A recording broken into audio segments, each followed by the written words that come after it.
The only thing colder than my beer was my wife's new gym routine. I'm Nate Callahan, 39 years old, HVAC contractor by trade, and apparently the last person in Cleveland to figure out his marriage was circling the drain like dirty bathwater. "I'll be late again tonight," Julia announced, not looking up from her phone as she grabbed her designer water bottle. The same bottle that cost more than I made in half a day crawling through dusty attics. "Reese is adding an extra session." Reese. The personal trainer with abs you could grate cheese on and a brain you could lose in a shot glass. I'd met him once at Julia's gym, all fake tan and protein shake philosophy. The kind of guy who called everyone bro and thought bicep curls were a personality trait. "Sure thing, honey," I said, taking another sip of my Budweiser. "I'll just sit here and contemplate the meaning of life through beer commercials." She finally looked up, her perfectly contoured face twisted in that expression I'd grown to know well, the look that said I was disappointing her just by existing. "You could try going to the gym yourself, you know. Maybe then you'd understand why it's important to me." "Oh, I understand plenty."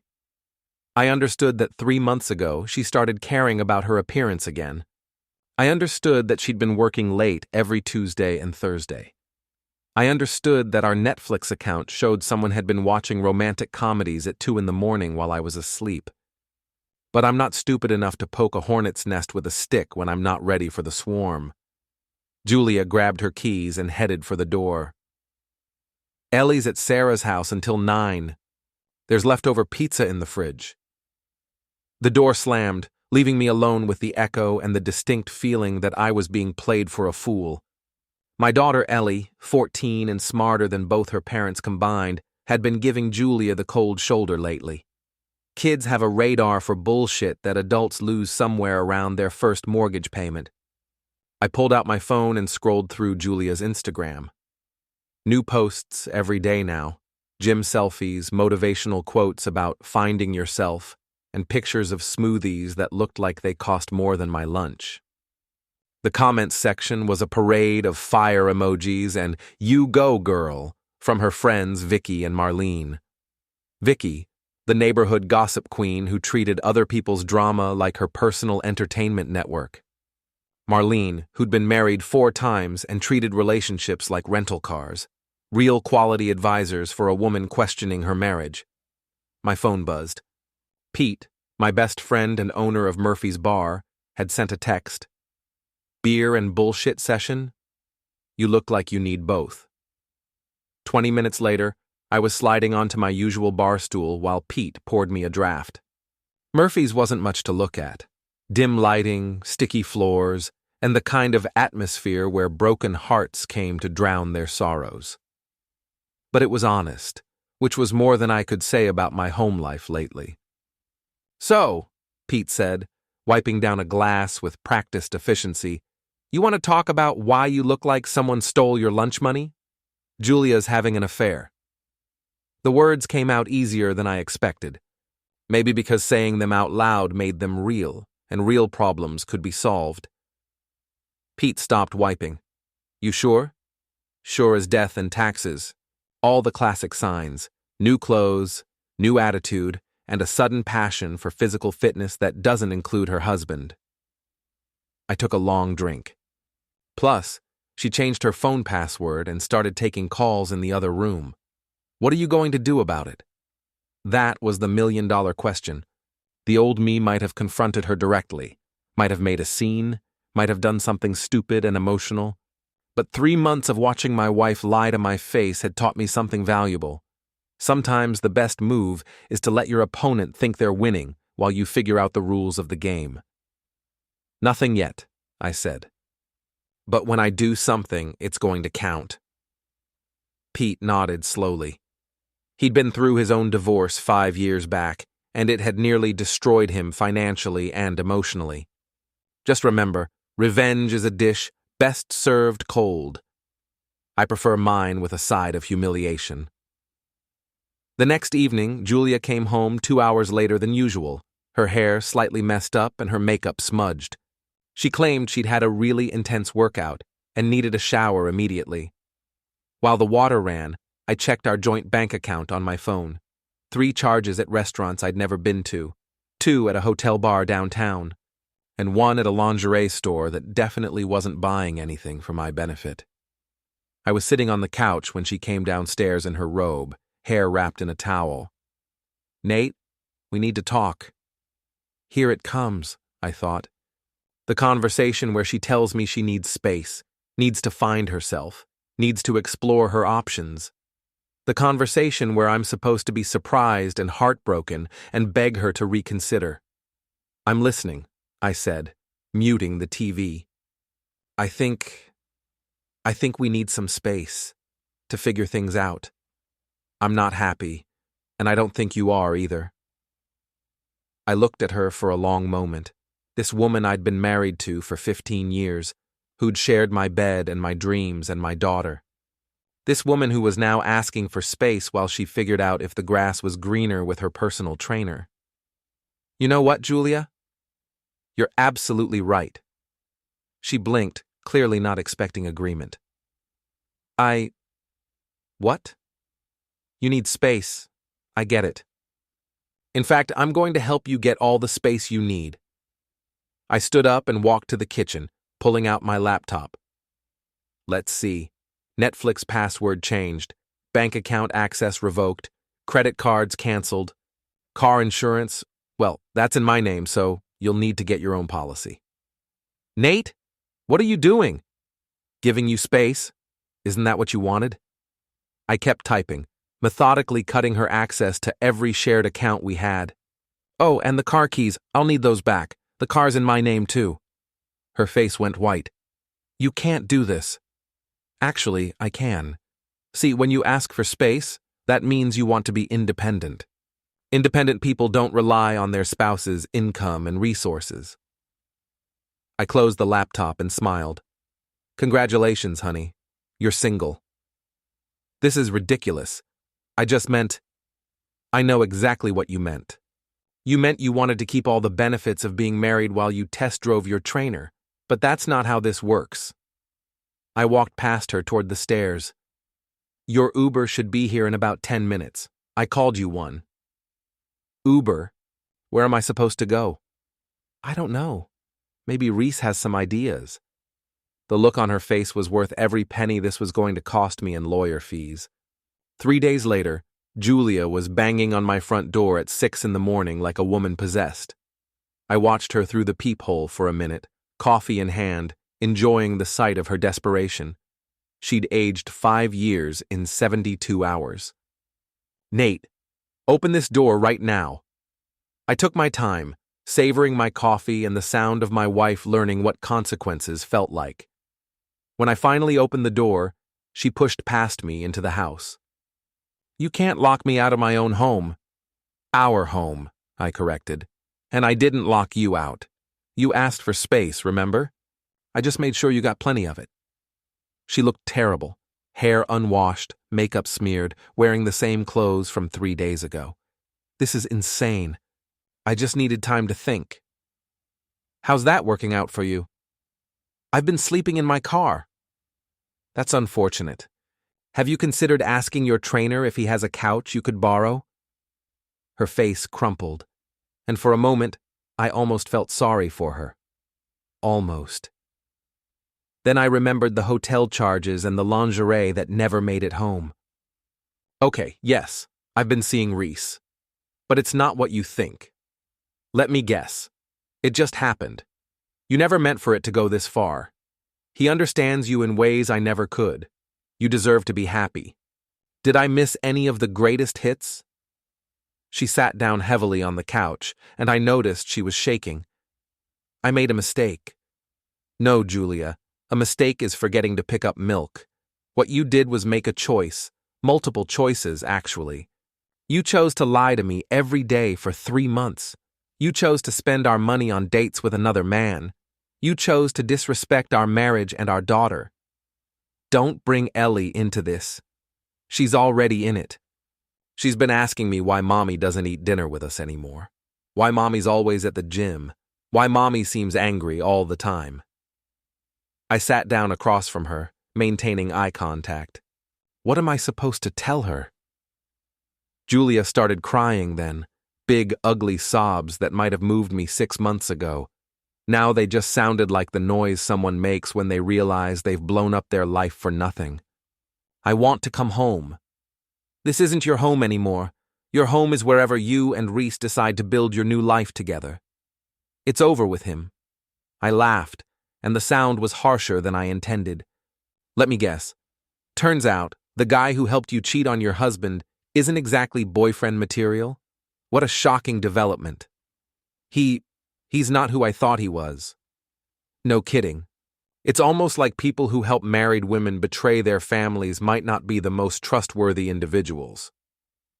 She looked up at me with red, swollen eyes. Can we try counseling? Can we work this out? We could have worked it out 3 months ago. We could have worked it out when you first started feeling unhappy. We could have worked it out any time you decided to talk to me instead of spreading your legs for a gym rat. She flinched like I'd slapped her. That's cruel. You know what's cruel? Coming home every night and pretending everything was fine while you were planning your exit strategy. You know what's cruel? Making me feel like I was going crazy for noticing that my wife didn't want to touch me anymore. My phone buzzed. A text from Ellie. Dad, can I come home? Sarah's mom is asking weird questions about you and Mom. Your daughter wants to come home, I said, showing Julia the text. From now on, if you want to see her, you call first. If you want to talk to me, you go through my lawyer. You're divorcing me? Julia, you divorced me 3 months ago. I'm just filing the paperwork. She left without another word, and I watched through the window as she got into Reese's ridiculous Dodge Charger. Even from a distance, I could see them arguing. Trouble in paradise already. That afternoon, I picked up Ellie from her friend's house. She was quiet during the drive home, staring out the window with the kind of thoughtful expression that meant she was processing something heavy. Dad? Yeah. Kiddo? Is Mom coming back? I considered lying, giving her some comfortable fiction about how sometimes adults need time apart, but everything would be okay. But Ellie was smart, and she deserved the truth. I don't think so, sweetheart. At least not the way things were before. She nodded slowly. Good. That surprised me. Good. She's been mean lately, not just to you, but to me too. Like we were bothering her just by existing. Ellie turned to look at me. Are you okay? I'm getting there. Are we going to be okay? Like money and stuff? We're going to be fine. Better than fine, actually. It turns out your mom's gym habit was pretty expensive. That got a small smile. Can we order pizza tonight? We can order pizza every night if we want. We're bachelors now. I'm not a bachelor, Dad. I'm 14. Right. I'm a bachelor, you're a bachelorette. We'll figure it out as we go. That evening, while Ellie did homework at the kitchen table, I sat on the porch with a beer and started planning. Julia and Reese thought they'd won something, thought they'd pulled one over on the dumb contractor who was too stupid to notice what was happening under his own roof. They had no idea what was coming. My phone rang. Pete. How's the newly single life treating you?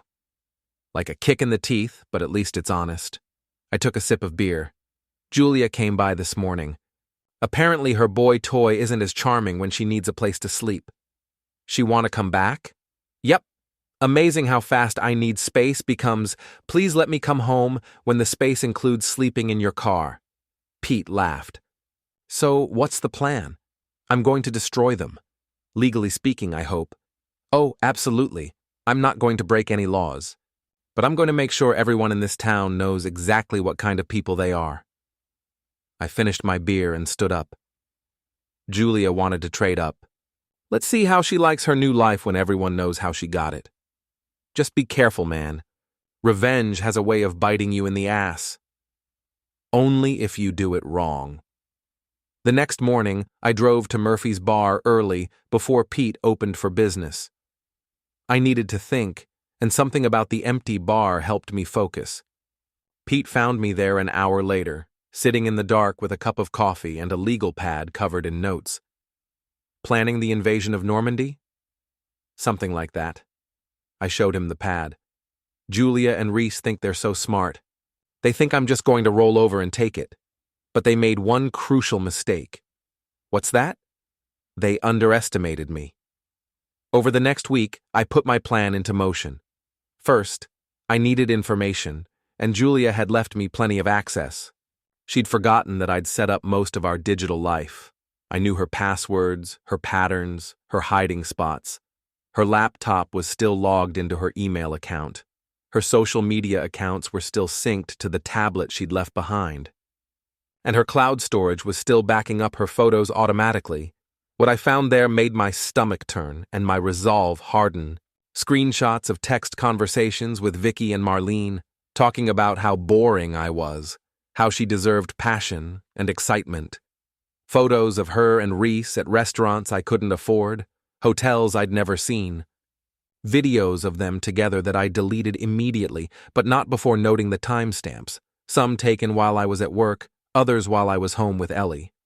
But the worst part was a voice memo she'd sent to Vicky. He has no idea. God, Nate is so clueless. He actually thanked me for working so hard last week. If he only knew what kind of work I was really doing. The laughter that followed made my blood boil. I copied everything to a secure drive and started building my case. Not for court. That would come later. This was for the court of public opinion. Julia had always cared about appearances, about what people thought of her. She curated her life like a museum exhibit, every detail designed to project success and happiness. Her Instagram was full of inspirational quotes and perfect moments, carefully staged to make everyone else jealous of her wonderful life. That vanity was going to be her downfall. I started small. A few anonymous posts on local social media groups, nothing that could be traced back to me. Has anyone else noticed that Reese at Fit Life Gym seems awfully close to his married clients? Saw a certain local marketing executive getting very cozy with her trainer at the Marriott bar. Wonder what her husband thinks about that. The posts gained traction quickly. This was a small town, and people loved gossip. Within days, the speculation was spreading through coffee shops and grocery store checkout lines. But I wasn't done. Reese, it turned out, was even dumber than he looked. His social media was public, and he'd been posting photos of his dates without thinking about what they revealed. A dinner at Romano's on Tuesday night, the same night Julia told me she was working late. Drinks at the hotel bar on Thursday, her girls' night out. I compiled it all into a timeline, cross-referenced with Julia's lies, and sent it anonymously to 3 of the biggest gossips in town. Not Vicky or Marlene, they'd warned Julia, but Mrs. Henderson from the PTA, Carol from the grocery store, and Mike's wife Susan, who ran the neighborhood Facebook group. The response was immediate and devastating. "Did you see this?" Ellie asked, showing me her phone over breakfast. Someone had posted the timeline in the high school parents' Facebook group. Moms all over social media. I looked at the post, pretending to see it for the first time. The comments section was brutal. Women Julia had considered friends were expressing shock and disappointment. Men were making crude jokes about Reese's personal training methods. "This is terrible," I said, trying to sound appropriately horrified. "Your mom's going to be devastated. She should have thought about that before she cheated on you." Sometimes my daughter's clarity was startling. My phone rang. Julia, of course. "Nate, you have to help me. Someone's posting lies about me online." "What kind of lies?" "They're saying I'm having an affair. They have photos and everything, but they're taken out of context." "That's terrible. Have you tried explaining the context?" "It's not that simple. People are believing it." "Well, are you having an affair?" Silence. "Julia?" "That's not the point. The point is someone is trying to ruin my reputation." "Your reputation is ruining itself. I just saw the Facebook post. Those photos are pretty damning." "You saw it?" Her voice was small, defeated. "Hard to miss. Mrs. Henderson tagged me in it, asking if I was okay." Oh, God. Julia, if you're calling to ask me to defend you publicly, that's not going to happen. You made your choices. Now you get to live with the consequences. But Ellie is fine. She's smart enough to understand that her mother's mistakes don't reflect on her. I can't show my face anywhere. Then maybe you should have thought about that before you decided to show other parts of your body to your trainer. She hung up. That afternoon, Reese showed up at my house. I was in the garage, working on a client's furnace, when his Charger pulled into my driveway with a roar that probably woke the neighbors. He got out of the car like he was stepping onto a movie set, all swagger and artificial confidence. But I could see the cracks in his facade, the tight lines around his eyes, the way he kept checking his phone. "We need to talk," he said. I wiped my hands on a rag and looked him up and down. Even angry, he was still posing, still trying to look like a fitness magazine cover. "About what?" "About the bullshit you've been spreading online." "I haven't been spreading anything. I don't even have a Facebook account." "Don't play dumb with me, this has your fingerprints all over it." I laughed. "My fingerprints?" "Reese, buddy, you posted those photos yourself. You checked into those hotels on your own social media. You tagged yourself at those restaurants. I didn't spread anything, I just connected the dots you drew. You're trying to ruin my business. Your business is ruining itself. Turns out, people don't want personal trainers who specialize in breaking up marriages." He stepped closer, trying to intimidate me with his size. But I'd been in construction for 20 years. I dealt with bigger, meaner, and smarter men than this steroid-pumped pretty boy. "You need to fix this." "Or what?" "Or I'll make you fix it." I set down my tools and faced him fully. "Reese, let me explain something to you. You're standing in my driveway, on my property, threatening me. You've been sleeping with my wife, spending my money and posting about it on social media like you're proud of it. And now you want me to help clean up the mess you made? Julia's not your wife anymore. You're right. She's your problem now. So why don't you go solve it?" He clenched his fists, and for a moment I thought he might actually take a swing at me. I almost hoped he would. It would make the next phase of my plan so much easier. But he wasn't that stupid. Instead, he got back in his car and peeled out of my driveway, leaving rubber marks on the asphalt. I pulled out my phone and called Pete. "How's the war going?" "Just won the first battle," I said. "But the real fun is about to start." The social media storm was just the beginning. Within a week, Julia's carefully constructed life began crumbling like a house of cards in a hurricane. Her boss at the marketing firm called her into his office after clients started asking uncomfortable questions about the company's family values. I knew this because Ellie heard it from her friend Madison, whose mother worked at the same firm. Small towns are like that. Information travels faster than gossip at a church social. "Dad, is it wrong that I'm not sorry for Mom?" Ellie asked over dinner. "It's not wrong to feel however you feel," I said. "Your mom made choices that hurt people. It's natural to be angry about that. I'm not even angry anymore. I'm just done." That made two of us. But Reese wasn't done. The online exposure had cost him half his clients, and his gym was considering letting him go. Desperate people do stupid things, and Reese was both desperate and stupid. He started showing up places where he knew I'd be: the hardware store, the coffee shop near Ellie's school, Murphy's bar, where Pete had to threaten to call the cops to get him to leave. "He's escalating," Pete warned me. "Guys like that don't handle humiliation well." "Let him escalate." "I'm ready for whatever he's got." I wasn't just ready. I was prepared. The security cameras I'd installed around my house weren't just for show. The dashboard camera in my truck was recording everything. And the small digital recorder I'd started carrying captured every interaction. Reese's desperation reached its peak on a Thursday night. I was at home, helping Ellie with her algebra homework, when I heard a car door slam in my driveway.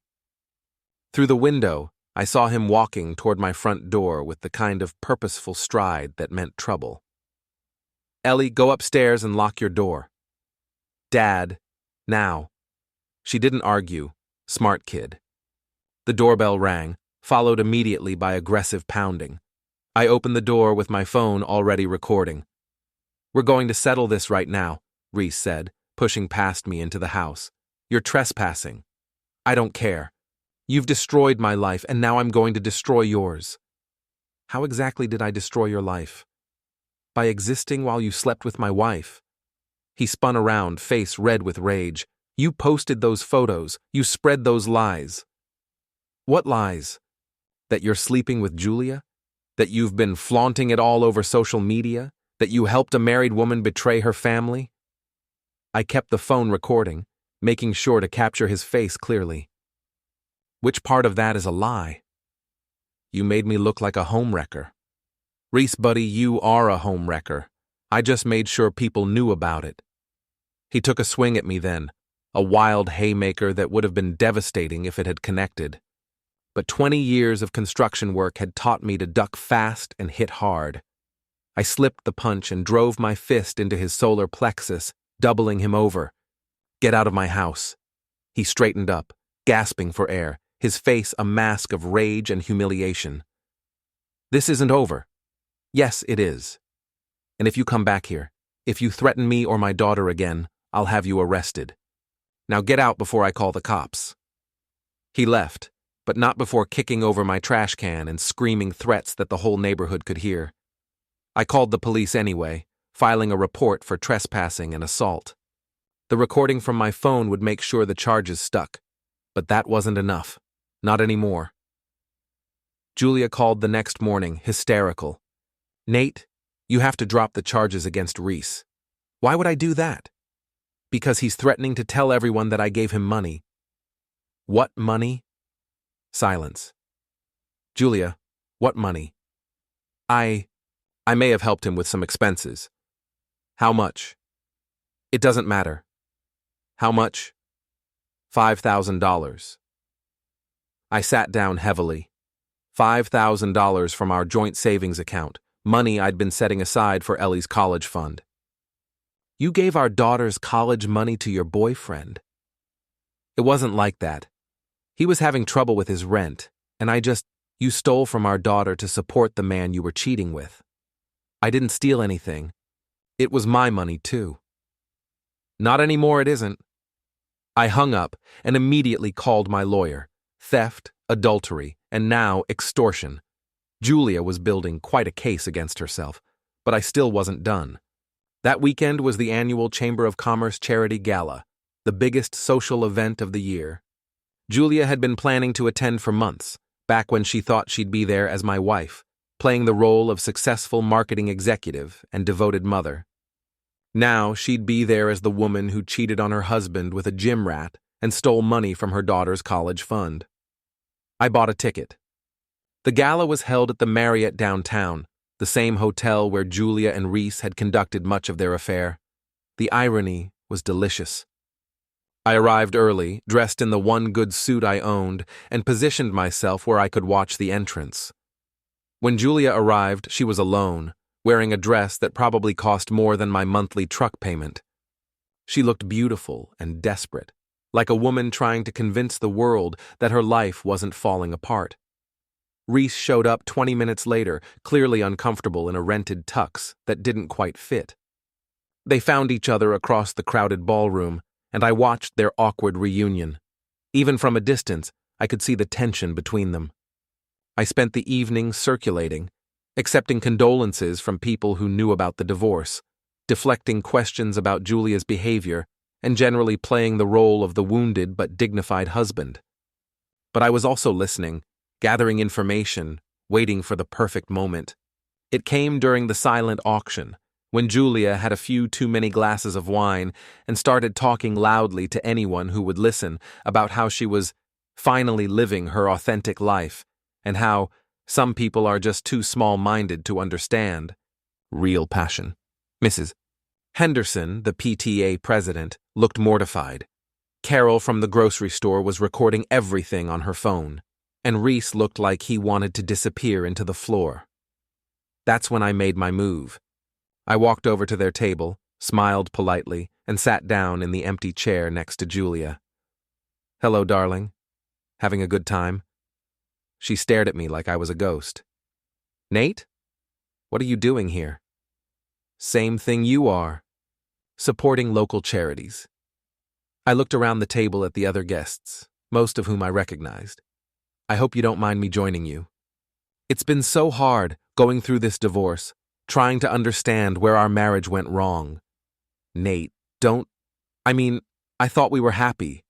Sure, we had our problems, but I never imagined Julia was so unhappy that she'd need to find comfort with her personal trainer." I smiled sadly. "And I certainly never thought she'd take money from our daughter's college fund to support him." The table went dead silent. "But I suppose love makes people do crazy things, right, Reese?" Reese looked like he wanted to crawl under the table. "Man, I don't want any trouble." "No trouble at all. I just want to understand. Julia tells me you two are soulmates, that what you have is worth destroying a 15-year marriage and traumatizing a 14-year-old girl. I'm curious, what's your plan now? Are you going to marry her, support her, take care of Ellie?" We haven't. Because from what I understand, you can't even support yourself. Isn't that why Julia had to give you $5,000? Julia stood up abruptly, swaying slightly. "We're leaving." "Of course you are. That's what you do, isn't it? When things get uncomfortable, when people start asking hard questions, you leave." I stood up too, and my voice carried across the suddenly quiet ballroom. "Just like you left your marriage, just like you left your daughter, just like you'll leave him when you find someone else who excites you."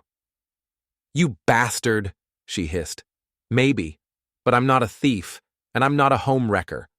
And I'm not a woman who abandoned her family for a gym membership."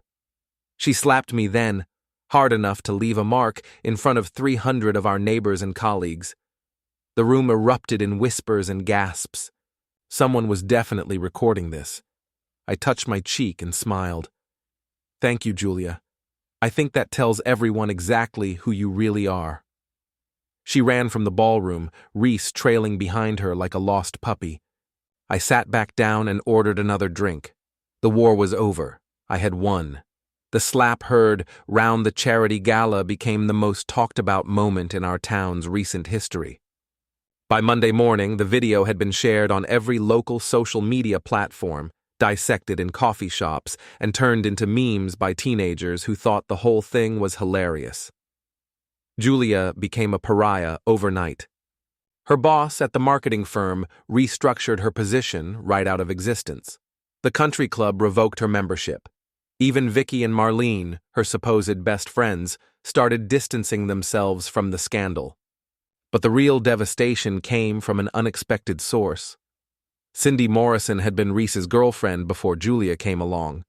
She was a nurse at the local hospital, a single mother of two, and someone who'd been quietly seething about how Reese had dumped her for a married woman with money. She called me on Tuesday morning. "Mr. Callahan, this is Cindy Morrison.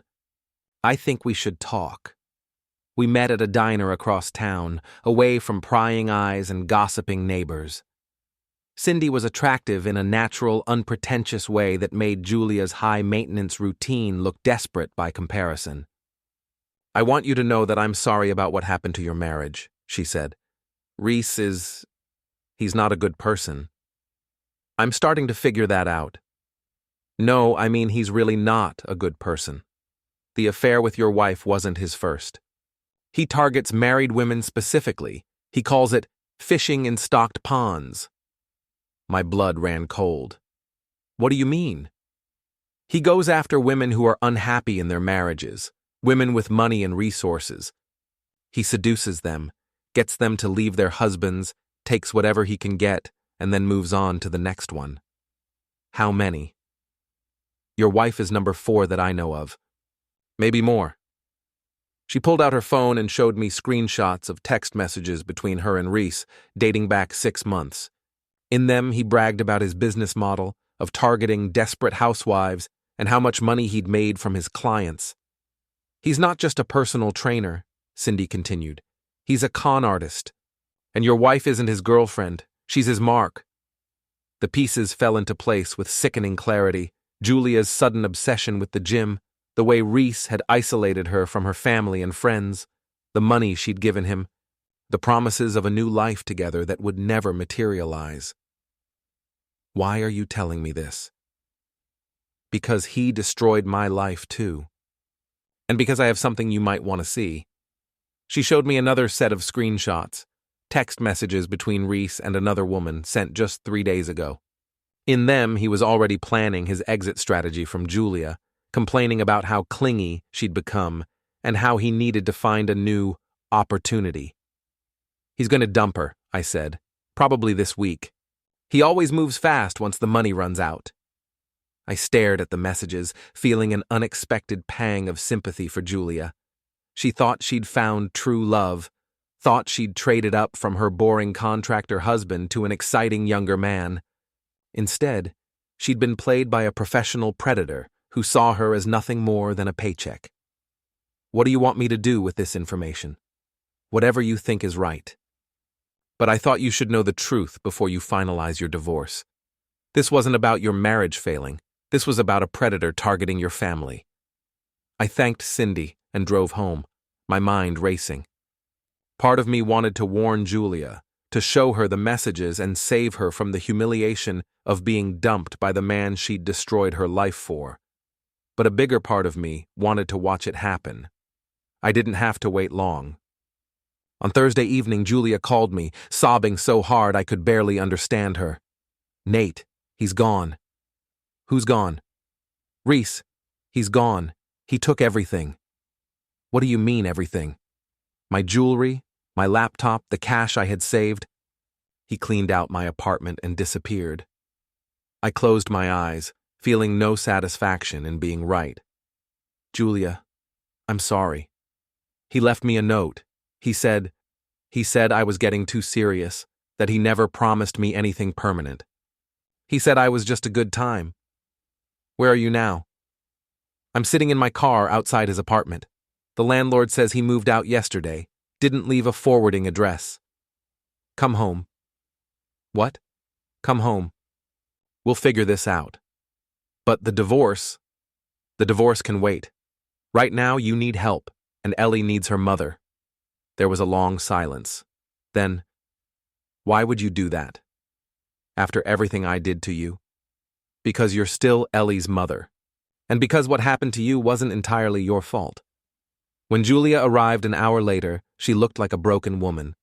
The confident, radiant person who'd walked out of my life 6 weeks ago was gone, replaced by someone hollow-eyed and defeated. Ellie came downstairs when she heard her mother's voice, took one look at Julia's face, and hugged her without saying a word. Over the next few days, the full extent of Reese's con became clear. He'd taken Julia for nearly $15,000, not just the $5,000 from our joint account, but money from her personal savings, her retirement fund, and a loan she'd taken against her car. He'd also been recording their intimate moments together, storing the videos on his phone as insurance in case she ever tried to cause trouble for him. The threat of releasing those videos had kept her compliant and generous with her money. I'm so stupid, she said, sitting at our kitchen table with a cup of coffee and a pile of financial documents. How did I not see what he was doing? Because he's a professional, I said. This is what he does. You weren't the first, and you won't be the last. I destroyed our marriage for a con man. You made choices, bad choices, but you weren't making them in a vacuum. He manipulated you, isolated you, made you believe things about our marriage that weren't true. She looked up at me with red-rimmed eyes. Can you ever forgive me? I don't know. Maybe. But forgiveness doesn't mean going back to the way things were. I know. I want to be a good mother to Ellie. I want to fix what I broke. Then that's where you start. The divorce proceedings continued, but they were more amicable now. Julia had lost almost everything: her job, her savings, her reputation, her confidence. She was in no position to fight for assets or custody. We worked out an arrangement where she could stay in the guest room until she got back on her feet, and she could see Ellie whenever she wanted, as long as she was sober and stable. It wasn't the revenge I'd originally planned, it was better. Julia had to live every day with the consequences of her choices, but she also had the chance to rebuild her relationship with our daughter, and maybe, eventually, find some peace with herself. Reese, meanwhile, had vanished completely.